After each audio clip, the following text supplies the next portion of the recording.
Pessoal, tudo bem? Vamos continuar lendo Conversando com Deus. Esse livro é do Neil Walsh e ele diz que é o livro que vai mudar a nossa vida, o diálogo que vai mudar a nossa vida, porque ele está fazendo aqui literalmente uma entrevista com Deus.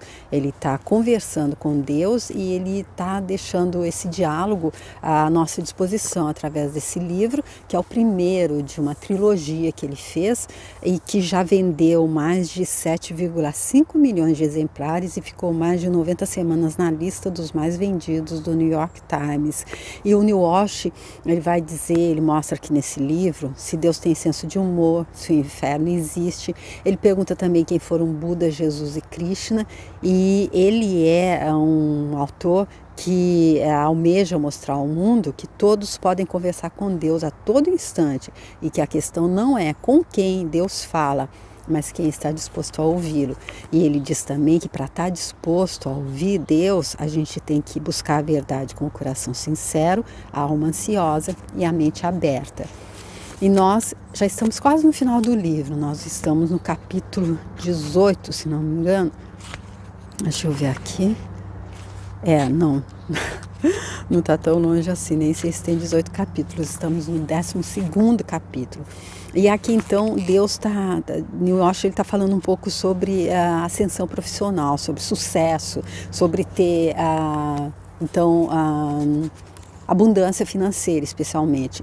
E aí Deus disse aqui que nós não podemos, a gente não pode ter tudo que a gente quer. Onde foi que ele falou agora? Então eu vou explicar. Cadê? Deixa aqui. Não posso ter tudo que eu quero. Lembre-se de que você não pode ter o que quer, mas pode experimentar o que tem. E aí o Neil Walsh falou, não posso? Que isso? Aí Deus foi explicando, até que chegou aqui, né, no último parágrafo, ele disse assim: por isso eu mais quero sucesso, produz você querer sucesso. Eu mais quero dinheiro, produz você querer dinheiro. Não pode produzir outra coisa, porque os pensamentos e as palavras são criativos. Os atos também. E se você agir de um modo que afirma que quer sucesso e dinheiro, então seus pensamentos, suas palavras e seus atos estarão de acordo e você certamente terá essa experiência. E aí ele pergunta, está entendendo?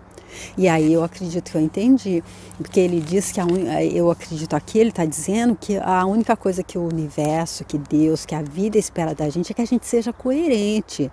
A gente pode dizer, eu quero sucesso, ou eu quero mais dinheiro, mas na hora de gastar, de aplicar, de na prática usar o dinheiro que a gente já tem, a gente faz de forma mesquinha, a gente não fica feliz em pagar uma conta, a gente não fica feliz em pagar uma pessoa que nos serve, que nos oferece um serviço, a gente está sempre ali querendo um desconto, a gente está sempre ali querendo que a pessoa faça um preço menor, sem pensar, mas teve o trabalho dela ali atrás, ela tá, uma pessoa às vezes assim, até em uma situação de dificuldade vendendo alguma coisa e a gente fica insistindo por um desconto, aí eu acredito que é isso, isso não há coerência entre o nosso pedir, entre o nosso pensamento, as nossas palavras e as nossas ações, porque a gente pede, eu quero mais dinheiro, eu quero mais sucesso, mas a gente pensa, eu não tenho, eu não posso pagar isso, porque se eu pagar isso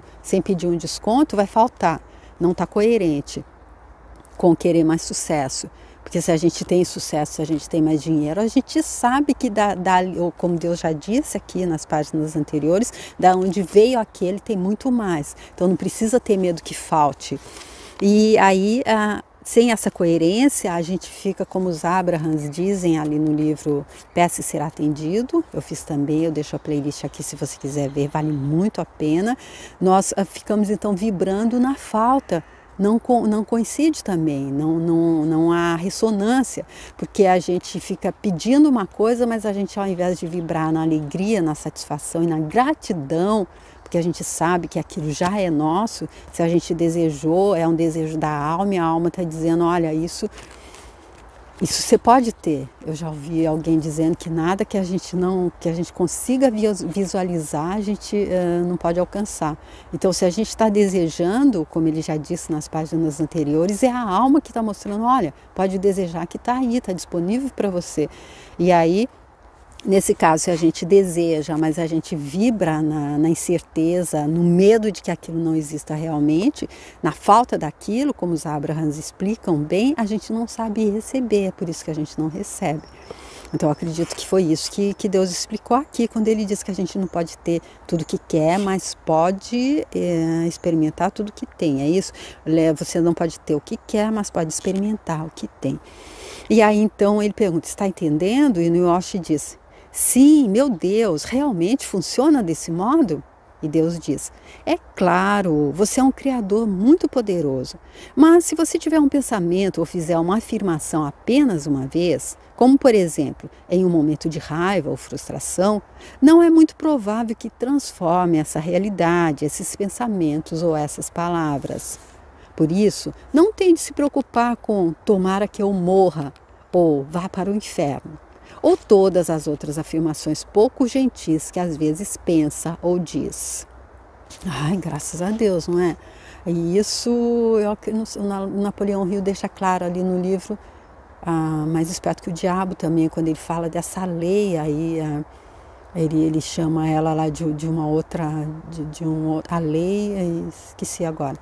Mas é a lei da ressonância mesmo, aquilo que a gente diz uma vez e Deus explicando. Não é assim também, não é tão rigoroso dessa forma. Se a gente uma vez tiver um pensamento negativo, acho que o universo faz vista grossa, faz ouvido grosso e passa batido.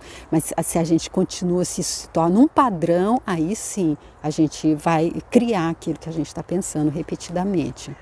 Napoleão Hill explica muito bem nos livros dele. Ali eu fiz 3, eu fiz o Peça Será Atendido, esse não é do Napoleão Hill. Eu fiz o Pense em Riqueza, o Capitão da Minha Alma, Senhor do Meu Destino e também o Mais Esperto que o Diabo. Aí o Nyoshi diz, graças a Deus, foi a mesma reação minha. E Deus diz, não há de quê. Mas se você repetir muito um pensamento ou uma palavra, não uma vez ou duas, mas dezenas, centenas, milhares de vezes, tem ideia do poder criativo disso? Uma ideia ou uma palavra expressados repetidamente passam a ser apenas isso, expressados. Ou seja, são empurrados para fora, realizam-se externamente, tornam-se a sua realidade física. Olha que interessante. Então ele confirmando então, se transformar em um padrão, com certeza a gente vai viver aquilo. Que desastre, diz o Nyoshi. Isso é exatamente o que essas palavras com muita frequência produzem, desastre. Você adora o desastre, o drama, isto é, até não adorar mais. Chega a um certo ponto em sua evolução no qual deixa de adorar o drama, a história que está vivendo. É então que decide, de fato escolhe mudá-la. A maioria das pessoas não sabe como fazer isso. Agora você sabe. Pode mudar sua realidade. Simplesmente pare de pensar assim. Nesse caso, em vez de pensar eu quero sucesso, pense eu tenho sucesso. Olha aí. Interessante, tem que ser dito no presente, na forma afirmativa. Eu quero sucesso, é como se a gente acredita que a imagem que vem aqui para mim agora é como quando a gente vai pegar uma bola, sabe? E quando a gente se aproxima, o pé mesmo chuta a bola para frente, a gente tem que ir de novo, ele chuta, a gente tem que ir de novo, ele chuta. Então é isso, enquanto a gente diz eu quero sucesso, ele vai é como se diz amanhã eu vou fazer. Então, o amanhã nunca chega, porque só existe o agora. Então, hoje eu digo, amanhã eu vou fazer. Amanhã eu digo, amanhã eu vou fazer. Eu não vou fazer, porque o amanhã não existe. Eu tenho que fazer, agir agora. Então, a mesma coisa que ele está dizendo. Enquanto a gente pensar, eu quero sucesso, ele não vai acontecer. Então, a gente tem que afirmar, eu tenho sucesso. E acredito, não sei se ele vai falar ainda, complementar, agradecer. Nyoshi diz, isso soa como uma mentira para mim. Eu estaria enganando a mim mesmo se dissesse essas palavras. Minha mente gritaria, vai mentir assim no quinto dos infernos. Nossa. O Neil Osho, então, vamos ver o que Deus diz. Então pense algo que pode aceitar. O sucesso está chegando para mim agora. Ou tudo leva ao meu sucesso.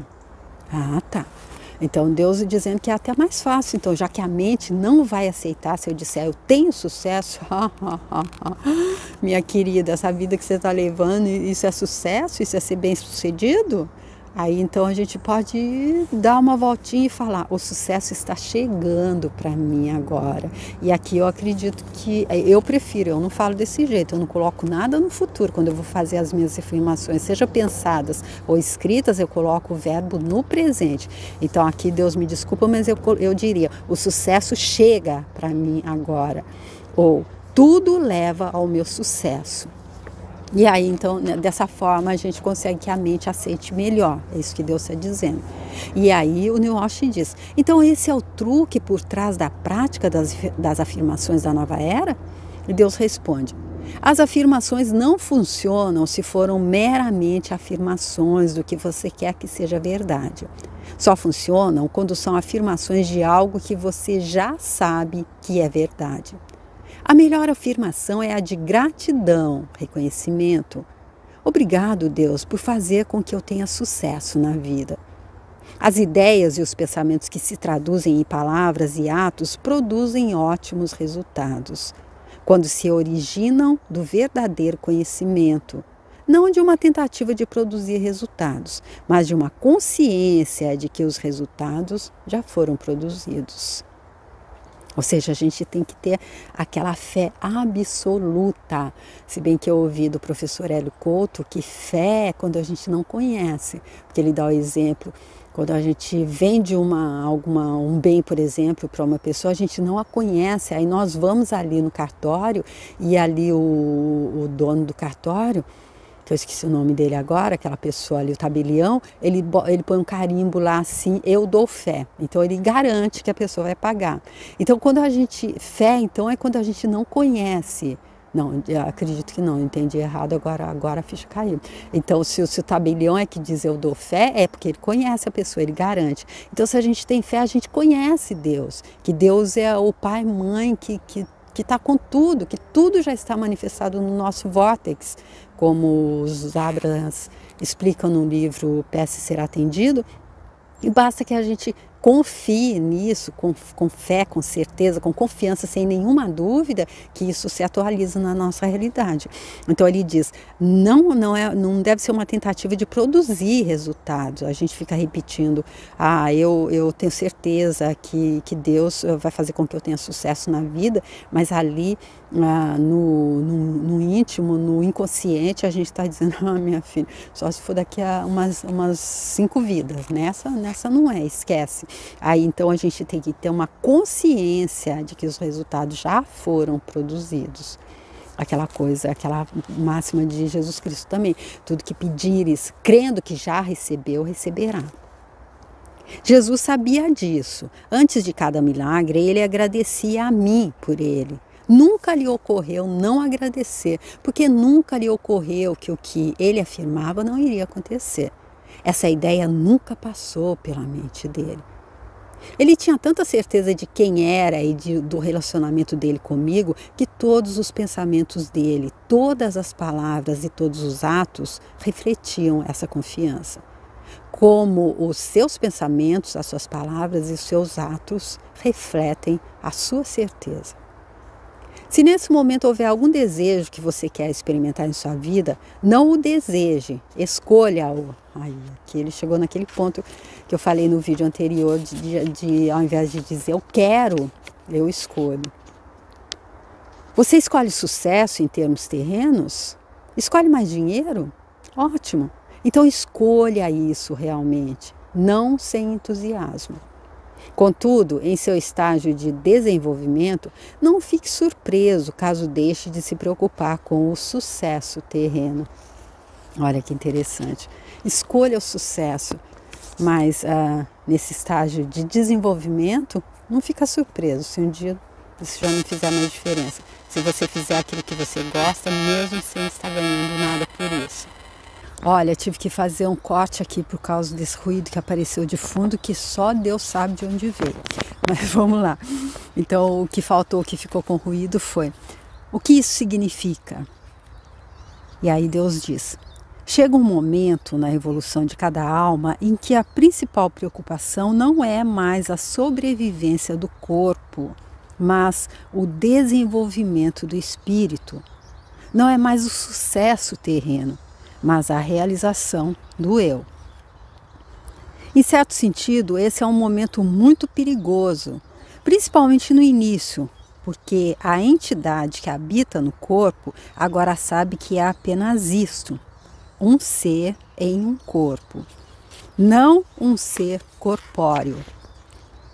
Nesse estágio, antes da entidade em desenvolvimento amadurecer, frequentemente perde todo o interesse pelos assuntos do corpo. A alma está tão excitada por ter sido finalmente descoberta. E essa última palavra está entre aspas. Então aqui Deus dá uma resumida, acredito, na evolução. Enquanto a gente tem até aquela escala ali de... esqueci o nome dele agora, que mostra essa evolução. Quando a gente está no primeiro degrau ali, a gente se preocupa só com a sobrevivência, só com a alimentação e assim por diante.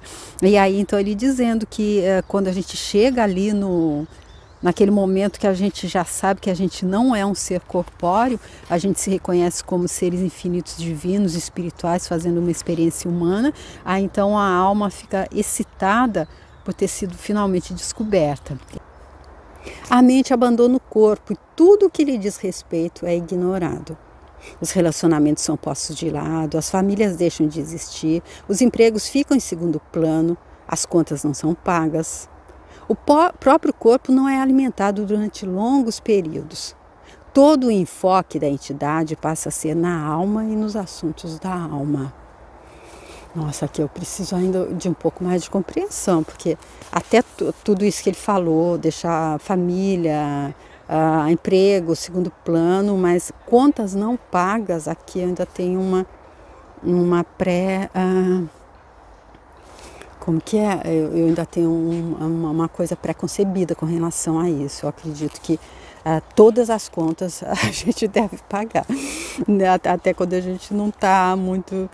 A menos que, é lógico, se a gente deixar, de alguma forma elas serão pagas, mas eu não acho que é interessante sair dessa experiência devendo alguém, eu acredito. E aí o próprio corpo não é alimentado durante longos períodos, isso tranquilamente. Eu conheço a própria Jasmarim, que não come há mais de 23 anos. Nossa, estar perto dela é uma coisa incrível. Foi com ela que eu fiz o Dark Room.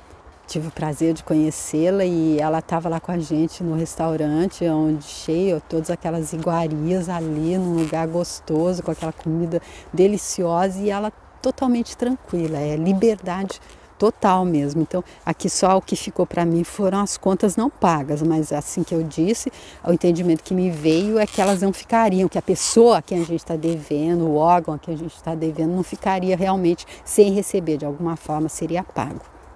A gente só não precisaria se preocupar. E aí Deus continua. Isso pode levar a uma grande crise pessoal na vida diária do ser, embora a mente não perceba qualquer trauma, está em êxtase, divagando. As outras pessoas dizem que você não está em seu juízo perfeito e de certa forma pode não estar. Olha, gente, caindo um monte de folha andando, não sei se está dando para ouvir, se o microfone está captando, mas tá uma delícia. A descoberta da verdade, de que a vida não tem nada a ver com o corpo, pode criar um desequilíbrio. Enquanto no início a entidade agia como se o corpo fosse tudo o que importasse, agora age como se os assuntos do corpo não tivessem a mínima importância. É claro que isso não é verdade, como a entidade logo, e às vezes penosamente, lembrará. Você é um ser composto de 3 partes, corpo, mente e alma. Sempre o será, não apenas enquanto viver na Terra. Há pessoas que supõem que com a morte o corpo e a mente são abandonados, mas não são. O corpo muda de forma, deixando para trás a parte mais densa, mas mantendo sempre a sua exterioridade. A mente não confunda com o cérebro, também o acompanha, unindo-se ao espírito e ao corpo como uma massa de energia de 3 dimensões ou facetas. Se você escolher voltar a ter a oportunidade de experimentar o que chama de vida na Terra, seu eu divino separará novamente suas dimensões no que você chama de corpo, mente e espírito. Na verdade, você é uma só energia, com 3 características distintas. Quando você decide habitar um novo corpo físico na Terra, seu corpo etéreo, como alguns o chamam, diminui o ritmo das vibrações dele. Deixa de produzir vibrações tão rápidas que não podem ser vistas e as produz com uma velocidade que gera massa e matéria. Essa matéria é a criação do puro pensamento. O trabalho da sua mente, o aspecto mental mais sublime do seu ser, formado por 3 partes. Aqui então o que eu entendo é que Deus está confirmando que tudo é energia, vibrando mais ou menos. Quanto menos vibra, mais denso fica, mais parece que é firme, que é sólido, que é matéria. Essa matéria é uma solidificação de trilhões de unidades de energia diferentes em uma enorme massa, controlável pela mente. Você é realmente um mestre da mente. Quando essas pequenas unidades consomem a sua energia, são descartadas pelo corpo, enquanto a mente cria novas. A mente cria por meio do seu pensamento contínuo a respeito de quem você é. O corpo etéreo, por assim dizer, capta o pensamento e diminui a vibração de mais unidades de energia, em certo sentido as cristaliza. E elas se tornam matéria, a sua nova matéria. Desse modo, todas as células do seu corpo mudam ao longo dos anos. Literalmente, você não é a mesma pessoa que era há alguns anos. Olha, ele dizendo literalmente, porque a gente sabe que quando a gente evolui, a gente muda. Coisas que a gente fez no passado, hoje, se a gente está evoluindo, se nós estamos evoluindo, na minha forma de entender, se eu vejo uma coisa que não foi muito agradável que eu fiz no passado, é porque, como Saint Germain diz, eu era uma criança aprendiz, então meti os pés pelas mãos, espiritualmente falando. E agora, se eu olho e digo, nossa, isso eu não faria desse jeito mais. Então, aquela coisa do perdão também, de estar tendo essa consciência e pedindo perdão, se por acaso aquele meu ato magoou alguém, fez alguém ficar ressentido. Então, eu acredito que isso é evoluir. Então, é porque eu não sou mais a mesma pessoa que estava ali. E aí ele dizendo que todas as células do corpo mudam ao longo dos anos. E literalmente você não é a mesma pessoa que era há alguns anos. Até o próprio corpo. A gente vê uma criança toda com a carinha toda lisinha ali, toda bonitinha. E depois vê uma foto dela 40 anos depois e já é outra pessoa. Então, literalmente tudo muda. Se você ficar pensando em doenças ou sentir constantemente raiva ou for negativista, seu corpo dará a esses pensamentos uma forma física. Vendo essa forma negativa e doente, as pessoas perguntarão qual é o problema, sem saber o quanto essa pergunta é pertinente. Ou seja, se a gente fica só com pensamento de raiva, ressentimento, mágoa, julgando os outros, só de mau humor, a gente vira as pessoas olham para a gente e vê ali, ó, meu Deus, isso que ele está explicando, pelo menos que eu entendi. A alma vê todo esse drama se desenrolar ano após ano, mês após mês, dia após dia, minuto após minuto e sempre sabe a verdade sobre você. Nunca se esquece do plano original, da primeira ideia, do pensamento criativo. O trabalho dela, o seu trabalho é literalmente fazê-lo relembrar para que possa mais uma vez lembrar-se de quem é e depois escolher quem deseja ser agora. Dessa forma, o ciclo de criação e experiência, planejamento e execução, conhecimento e avanço rumo ao desconhecido continua agora e para sempre. E aí o Neil Walsh diz, ufa! Então, vamos ficar por aqui, vamos ver como é que continua esse diálogo que Deus está explicando, então, por que é que a gente não pode ter tudo que a gente quer, mas a gente pode experimentar tudo que a gente tem. E dizendo, então, que a gente tem que estar em constante evolução. O ciclo da criação e experiência, planejamento e execução, conhecimento e avanço rumo ao desconhecido continua, agora e para sempre. Vamos ver como é que ele continua explicando tudo isso então, para ver se todas as fichas que ainda não caíram, caiam para a gente, porque a gente está chegando no final do livro. Se você chegou aqui, se é esse o seu primeiro vídeo, eu deixo todos os outros aqui em destaque para você ver também, tá? Porque vale muito a pena. Conversando com Deus, o diálogo que vai mudar a sua vida. Espero que se você estiver vindo até aqui, estiver gostando e puder compartilhar, curtir, comentar, eu te agradeço muito. Se você quiser entrar lá no meu canal e ver os outros livros, eu também te agradeço e aproveita e se inscreve se for leve para você, tá bom? Muito obrigada, espero te ver no próximo vídeo. Tchau!